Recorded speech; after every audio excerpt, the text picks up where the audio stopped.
but I don't believe that the majority of people in the healthcare setting are racist. Like, I just can't choose to believe that in 2024 in America, that the bulk of the harm that is being caused to women and Black women specifically is due to racism. We're like chronically exhausted as residents, right? Because we work a lot, like a lot. So like it's not normal. And then, you know, to add on top of that, the complexity of dealing with like human lives and critical decision making and operating and things like that. And do you remember when you were a kid and you had a big test coming up? And so your parents gave you this advice to finish studying and then go to bed early so that you got nice rest. And then in the morning, you ate a good meal and were ready for the test. Well, what if I told you that the people that are the most responsible for keeping us alive in this society actually don't follow that very simple advice? Now, the thing is, it's actually not anything new. We all kind of know this, especially in our country. We know that they have to go to college, and that typically means 4 years of undergrad. And then after that, they have to go to medical school, and then they go to residency and sometimes fellowship. And so we know that doctors are in school for a long time, but we often don't know the extent of what is happening in those programs. Now, we see hints here and there, maybe from a family member who's done it, or we ourselves go through the process. But something that I'm finding, especially when it comes to the world of childbirth, is that we often put all of our faith in these doctors, and that often leads to major problems with the woman and the baby. A lot of birth advocates will just blame doctors and hospitals and say everything that they're doing is wrong, and that very well may be the case. But something that I'm personally coming around to is this idea that doctors are people, right? I guess I already knew that, but they are people, and there has to be a reason why this stuff is happening. The data shows that there are harms happening to women, especially Black women. And in the news recently, we continuously see this idea of Black maternal health. But what is happening? We can say that it's racism, but I don't believe that the majority of people in the healthcare setting are racist. Like, I just can't choose to believe that in 2024 in America, that the bulk of the harm that is being caused to women and Black women specifically is due to racism. So today we're going to be taking a deep dive into the world of what happens when you go into medical school, specifically for OBGYNs who are in medical school and residency, and some of the outcomes of the type and style of training that they're receiving, specifically in our country, and how that affects women and their babies through pregnancy and childbirth. In order for me to prepare for this video, I did a couple of things. The first thing is that I looked at a bunch of research as it pertains to OBGYN residency and the things that students can experience in that process. I also looked at the research on the mental well-being of these residents. And I took some time looking at the med influencers on YouTube. There are several of them. A couple of them are specifically OBGYNs in their various years of residency. And then I also took a look at some of the full-fledged, like, attending OBGYNs. So I learned a bunch in this process, and it helped me to really further understand how specific problems can come up. And they really have nothing to do with nefarious or sinister plots created by doctors. So we're going to go through each one of those, and then at the end I'm going to kind of wrap it up and talk about what that means for women in the healthcare system, specifically when they're going through childbirth, and of course Black women, because this is a major area of concern. And when it comes to, you know, what seems like constant streams of Black woman death in childbirth or, you know, pregnancy overall, and also just the morbidity that comes with it as well. So morbidity basically just means the sometimes irreparable damage that occurs in the body. It could be like a surprise hysterectomy or just like changes in your body that you'll never come back from after giving birth. Something that I continuously think about in looking at these videos is that these are real people. I think they all equally enjoy and want to help. I think that they are in a very different reality than what many people are in. And what I mean by that is that when I'm watching some of the videos of the students and like interacting with patients or talking about their interactions, they often are excited about something that I would deem difficult. For example, one of the doctors was talking about doing a C-section on a first-time mom.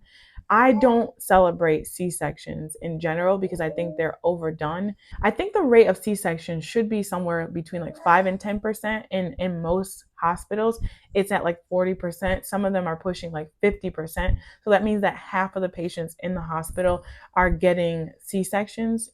In normal physiological, like healthy births, there should not be a need for that rate of C-section. So obviously there's things going wrong, but these doctors or residents typically are celebrating getting to do it themselves. Like they want to learn, their students, and so they're excited to be able to do these surgeries. Actually, obstetrics, so like OBGYN is actually a surgical field.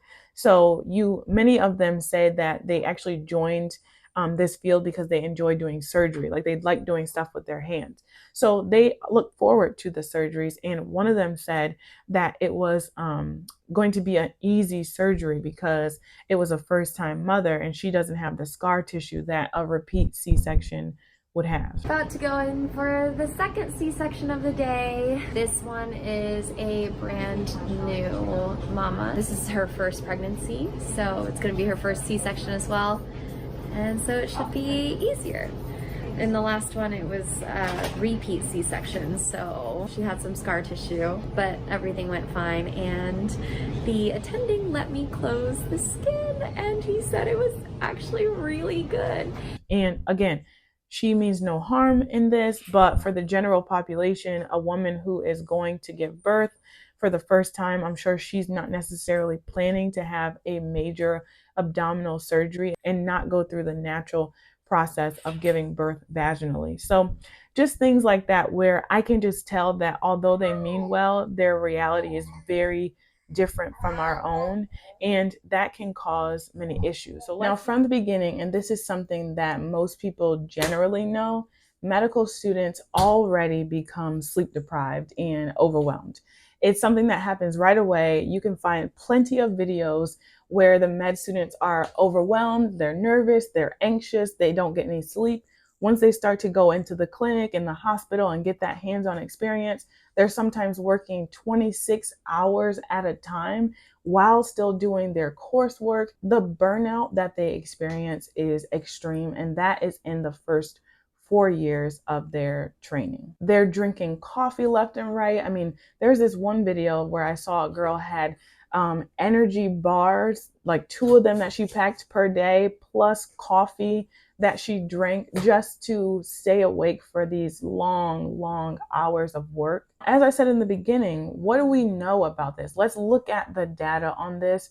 We know just anecdotally, based off of what I said at the beginning of this video, that getting good quality sleep and eating healthy and taking care of your body is going to set you up for success when it comes to learning and being successful with whatever you're setting yourself out to do.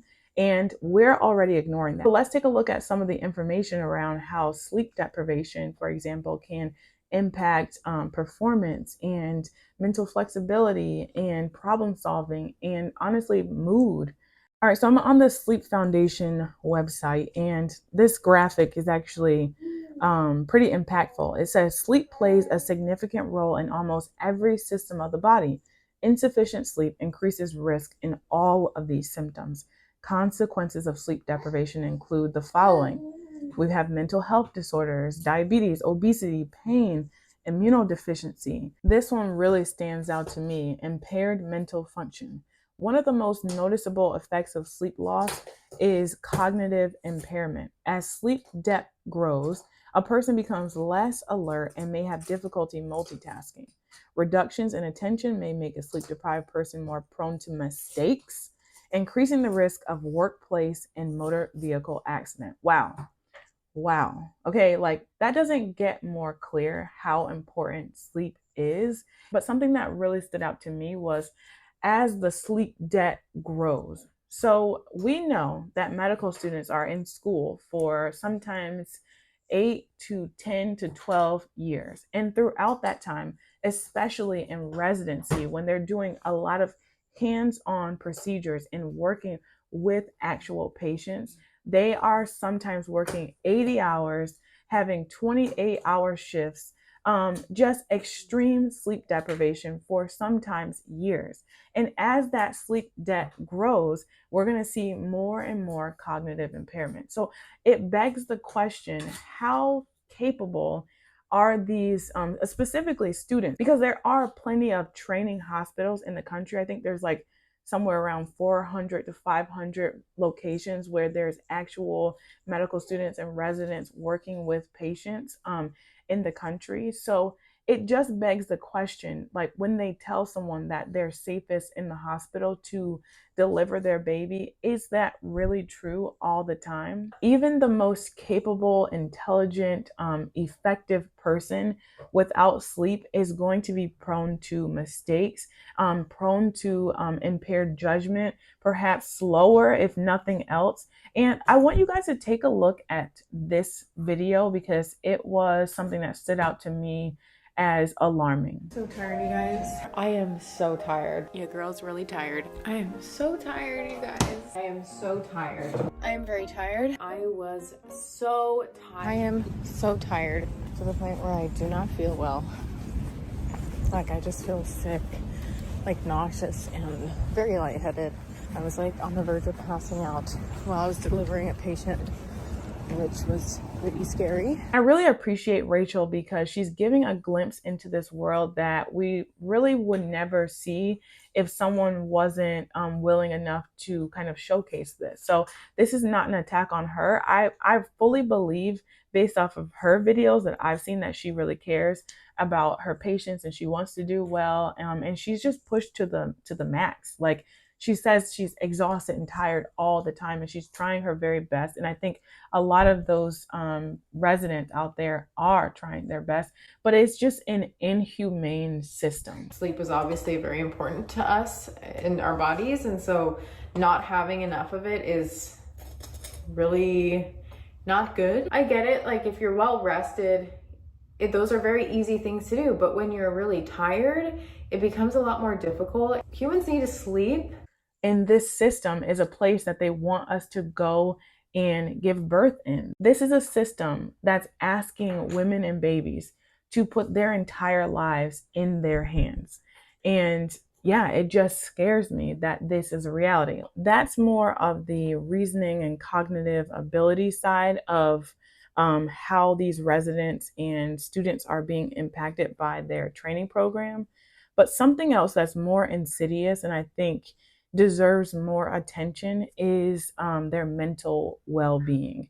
Now, there's actually a study that was done fairly recently, and I want to go through this because, wow, the numbers are alarming. And when you think about what these people are experiencing, it's not surprising the kind of things that happen to mothers and babies when they go into these systems. So let's look at this article.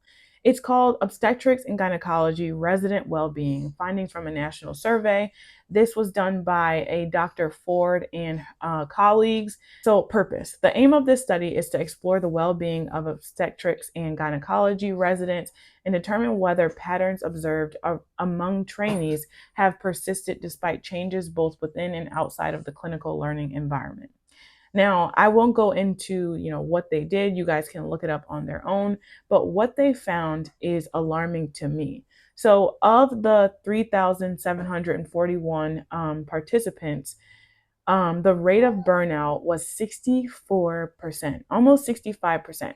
So more than half of them felt burned out. Now, depression was 57%. So also more than half of them feel depressed. Anxiety was even higher, 70%. I wonder if all that caffeine has something to do with it as well. But 70% of people who are supposed to be working with women and babies in the most natural, normal part of their life feel anxious. Is that something that we should focus on more? Can you guys let me know in the comments what you're thinking so far? Because when I read these stats, it was alarming. Something else that at least 147 residents felt was ideation. So, wow, these are people that are actually here to bring life into the world, and they're considering taking their own lives.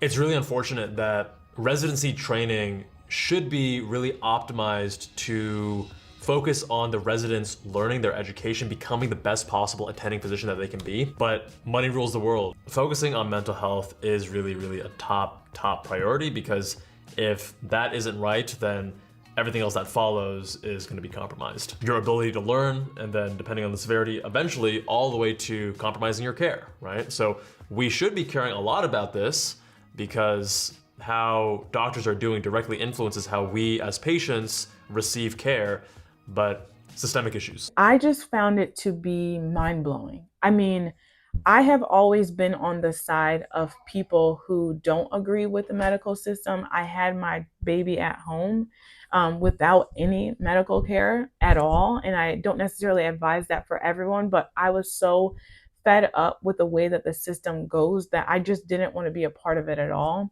And I didn't necessarily make them a boogeyman, but I definitely just couldn't be a part of it. And so that was eye-opening for me and very humanizing for the doctors in that case, because before that point, I was just like, why are they doing this? But when you hear stats like most of the residents, and especially like women, especially the female or the women, were 140% more likely to have ideation. It's just, wow. I mean, yeah, it really makes you think twice about the system. And then it begs the question, are we safer with them?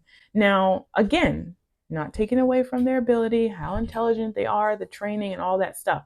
But when we're dealing with people who are sleep deprived and, pumped full of caffeine, who are pushed to burnout, and then also have these very significant mental health challenges, are we in the best hands? I've talked about many things, and something that I think is important to point out is that when these medical students are transitioning to residency, they're not going to home births.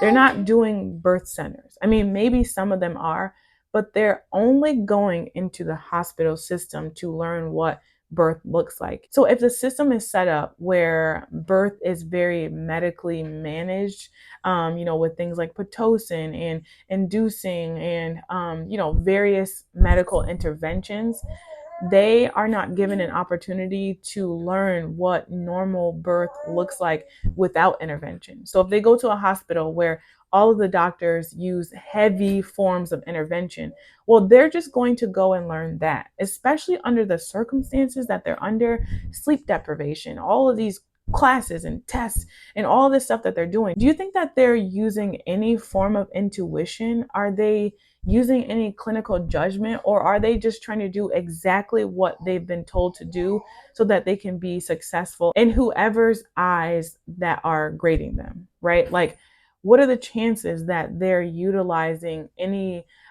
actual intuition? They probably don't have even time to allow themselves to connect to their patients, because they also have so many patients, right? Like, one doctor said that it was a slow day because she had 9 patients. When you think about midwives, for example, if they're at a birth, they're just with that one patient, right, for the whole time. And often doctors are sitting outside of the birth space looking at the fetus, the baby and the mother on a monitor, not actually in person. All of that kind of comes into play when thinking about how women and babies are impacted by this. I want to acknowledge that obviously not everyone is being treated by a resident or a medical student. Like, they eventually graduate and become full-fledged like attendings and doctors. I know that, but if that was their experience in training, what do you expect from them once they're done? Like, would you expect them to drastically change, or would they continue to proliferate what they're already doing, right? Like, I would expect them to do what they already learned to do and just continue to do it more often without someone telling them to do it. Of course, there are doctors that stray and start to use more of their intuition and their judgment outside of what they've been trained, but I would see them as the exception to the rule. All right, this is a little more personal. So what does this mean for women, and especially Black women who are entering this world? Well, if you have people who are kind of pushed to extremes and not fully mentally there, whether it be because of just like sleep or their mental health, can you really expect them to be as sensitive as maybe a Black woman might need? I know there are a lot of advocates out there that are saying we need to pay closer attention to Black women when they're pregnant and going through the labor process. And if there's someone who is having trouble with attention because of the things I've said before, are they really capable of doing that effectively the way that we need them to be? The same thing is true for, sensitivity overall in this very sensitive time. Someone who is experiencing depression and anxiety is not necessarily going to be able to come out of their own self, like their own issues, and always put that aside for someone else and like really hold space for the birthing woman. Again, there are always exceptions to the rule, but I would say that the rule is if there are anywhere between 40 and 70% of residents who have these issues, then we really need to take a closer look at what these doctors are capable of providing to women. Something else that I want to mention is that when thinking about medical professionals who are experiencing things like anxiety, this is very problematic when it comes to handling birth, because anxiety usually comes out of a false sense of fear. So you're fearing a lot of stuff. And when it comes to birth, which again is supposed to be a natural, normal process, women have been doing it forever. We don't need fear. But if we have medical professionals who are making fear-based decisions, they'll likely do more than what they need to do. They may even like hyperbolize or like make things worse than what they actually are. And it's because they're making decisions from this fear-based mentality. And we have the data that shows that 70% of OBGYN residents are experiencing anxiety. Now, I want to believe that it goes away when they become attendings, but it just doesn't seem likely. I mean, even if 50% of them stop, there's still 20% of them that have this anxiety that is continuing on with them. Okay, so I hope that this has given more insight into maybe a world that we don't really talk about a lot, and maybe put some things into perspective. Please let me know what you guys think about this video in the comments. I know when I learned some of these things, it was both comforting and terrifying at the same time. So I'm very curious to know what others have to say about this. I don't think that we're helping the maternal health crisis at all, and definitely not the maternal mental health crisis, and definitely not the Black maternal health crisis. So there are some things that need to change, and I'm not saying that I know the answers to them, but I do feel like a big part of this is the way that we train our doctors. I don't think we need to get rid of doctors. I think that there's definitely a place, especially in the world of obstetrics, because they do save lives in many cases, but we just need to figure out how to make it better for them and ultimately better for us.